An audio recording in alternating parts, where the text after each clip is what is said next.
Hey, Martin. Are you still awake? I'm having trouble sleeping. I'm awake, Amber. I thought you were going to bed early tonight. You should be fast asleep by now. You know, I wanted to catch some beauty sleep before the wedding tomorrow, but I can't seem to relax. I'm feeling really nervous, and it's keeping me awake. All I want is some rest, but it's eluding me. I think I might be getting cold feet about the whole thing. Well, you're usually up until 1 a.m., so that's no surprise. But didn't you get a chance to unwind? It's been a while since you visited your parents' place. Yeah, that's true. Dad seemed pretty emotional during dinner. His eyes all watery and everything. I really hope he can hold it together tomorrow. I mean, what if he starts bawling his eyes out while walking me down the aisle? That would be quite a scene. Your dad adores you. There is no doubt about it. Tomorrow's going to be an incredible wedding, trust me. We'll make it a day to remember. And you know what? We might just make him shed some serious tears, like waterfalls. Oh, you. Cut it out. But seriously, I'm having such a hard time falling asleep. If this keeps up, I'm afraid I'll end up staying awake until late into the night. It's frustrating. And I really need some rest before the big day. Honey, are you okay? What can I do to make you feel better? Well, I'll try my best to get some shut-eye. You don't have to worry about me. I'll be fine. Well then, how about I take you for a drive for just an hour? How does that sound to you? Are you sure? I don't want to be a bother. I know you've been working tirelessly to prepare for our wedding.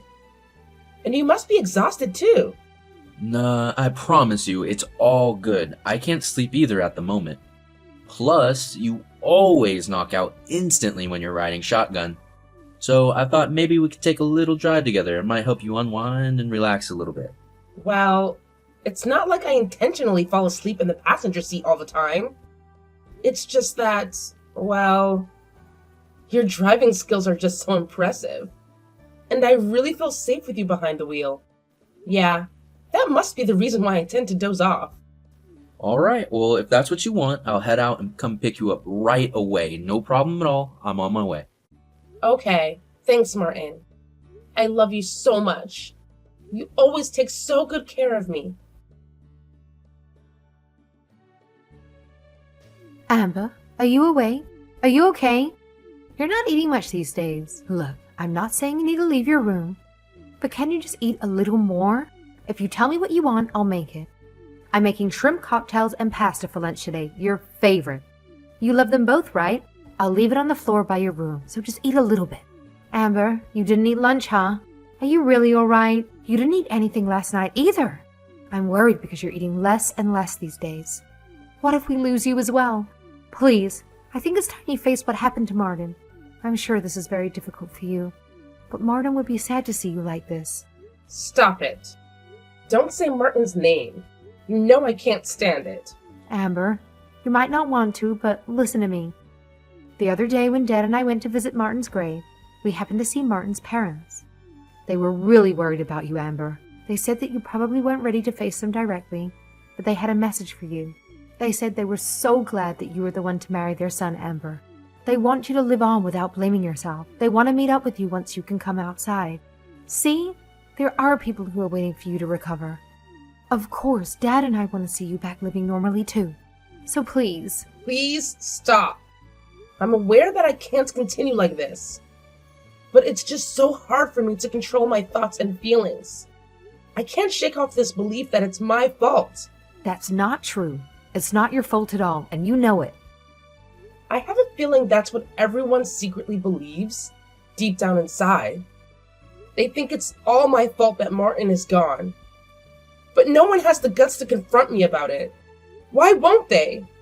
I'd rather have someone shout in my face than endure this suffocating silence. If only I hadn't told Martin about my sleep trouble. He wouldn't have gotten behind the wheel that night. And if he hadn't driven, he wouldn't have lost his life. It's all because of me. And it's eating me up inside. Darling, no one is thinking like that, and you shouldn't blame yourself either. You are not at fault, not in the slightest.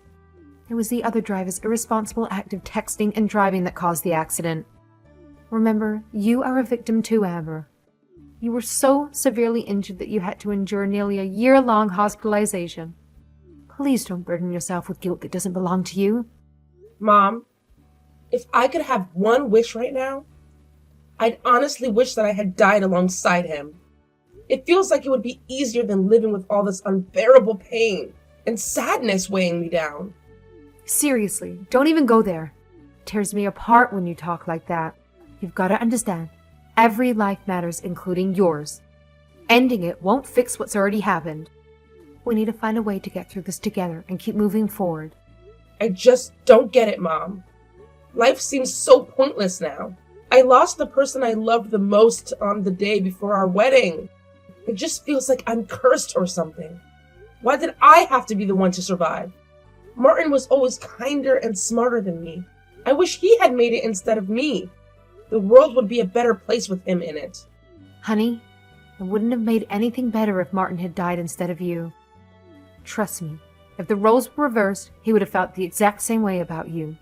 You're being way too hard on yourself. I understand why you're thinking like this, but neither you nor Martin are to blame. I can say that with complete certainty. It was a tragic accident, and sometimes life deals out the cruelest of cards. But please know it wasn't your fault, and you deserve love and happiness just as much as anyone. I'm sorry, but I can't think of it in that way. It's like time froze since the incident. Every night, I dream of Martin and relive our happy moments together. It's the only time I feel any happiness. But as soon as I wake up, reality hits me hard. I question why Martin had to go. My dreams are my solace. The only thing that brings me some comfort. All I want is to sleep forever and escape this pain. Amber, please listen to me. If you keep going down this path, your dad and I will have to physically pull you out of that room. We can't let you disappear into this darkness too. What? Is that a threat? Are you going to take me to the hospital? I can't go on anymore wherever you take me. Doing that would be a waste of time. When I saw you the other day, you looked so thin and frail. It broke my heart to see you like that. I can't bear the thought of you fading away, no matter how much you might be mad at me. I still want you to live, my love. You're my precious daughter, Amber, and nothing in this world could change that. Then you need to think with me, Mom, of a way to bring back Martin. We have to do it no matter what. Amber, you know that is not possible. Mom, I'm telling you, I hate everything right now. Life feels so meaningless without Martin by my side. I get that you're concerned and doing your best to support me, but it's just not cutting it. No one, and I mean no one, can ever fill the void he left behind. It's like a piece of me is missing, and I don't know how to move forward. Amber, honey, I'm here for you, and I'll do whatever it takes to support you. But listen, if you keep avoiding the truth, it becomes really hard for me to help you. I want nothing more than to be by your side, but you've got to be willing to face the reality. Together, we can find a way through this, but it starts with acknowledging what's really going on. Trust me, I'm here to guide you every step of the way. Then just forget about me. I don't want to face reality. It's fine if you think I'm living in a dream world. I'd rather just live in a dream with Martin, rather than face reality without him. Please, Mom. It's really tough for me to even talk to you about Martin. Just leave me alone. Amber, you'll never believe this. A letter arrived from Martin. I know it's hard to believe, but it's true. The sender is definitely Martin. I want you to take a look because it's addressed to you. What are you talking about? Martin is already gone. You're the one that told me I need to face reality. So don't tell me such an obvious lie. I'm telling the truth, Amber. You have to trust me. Wait, I'll slip it under your door so you can see it for yourself. I think you'll recognize if it's Martin's handwriting or not. Don't. There's no point in doing that. Please don't give me false hope. I know you want me to leave my room, but you don't have to use such petty tricks. I'm not. It really is from Martin. We haven't faked anything here. I checked the date. It's from the day before the accident 3 years ago. It's called a time capsule mail or something. So it must be what Martin in the past is scheduled to send today. But why does it arrive now? I don't get it. We won't know until you take a look, right? So I think you should take your time and give it a read. Okay, got it. I'll take a look. To my beloved Amber, happy anniversary, my love. As I write this letter, we have officially spent 3 amazing years together. I hope everything is going well for us. Originally, I had planned this letter as a surprise for our anniversary, but then I heard from a coworker that the honeymoon period tends to wear off after 3 years. I'll have to admit, it made me a little anxious. I just hope we haven't fallen into the trap of monotony in our married life. Don't blame me for being concerned, alright?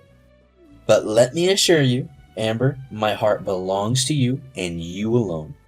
I understand how work can be stressful and how may sometimes take each other for granted. But I sincerely hope I haven't let any of that affect our relationship negatively. If there are things you want me to work on, please share this letter with me as well. Communication is key after all. Remember when we were first introduced through Andy? My initial impression of you was that you were shy and gentle. Honestly, I thought we might have some difficulty getting along. But as I got to know you better, I realized that was not the whole picture. You were strong, independent, and have a vibrant personality. You had this incredible ability to light up any room you entered. It was not love at first sight for me, but I fell head over heels for you surprisingly fast. I may have came on a bit strong at first, and I remember you being a bit hesitant, but in the end, you chose me. You made the decision to spend the rest of your life with me, and that's something I'll forever cherish. Amber, the time I have spent with you has been the happiest of my life. I feel incredibly blessed to experience this kind of love. I made a personal vow to make you happy, to ensure that you feel grateful for having met and married me. In times of disagreement or conflict, I want you to remember this letter. I can be stubborn, I'll admit, and expressing my true feelings isn't always easy, but you know me better than anyone. You mean everything to me, Amber. Your beautiful smile, your positive attitude, I adore every single thing about you. Life is unpredictable, and I'm certain we'll face our fair share of challenges along the way. But as long as I have you by my side, I'm confident we can overcome anything that comes in our way. I'll always be there for you, supporting you through thick and through thin. Please never forget that. I love you more than words can express. Forever yours, Martin. Amber, are you okay? You read the letter, didn't you? Yeah, I read it. No doubt about it. It was definitely from Martin.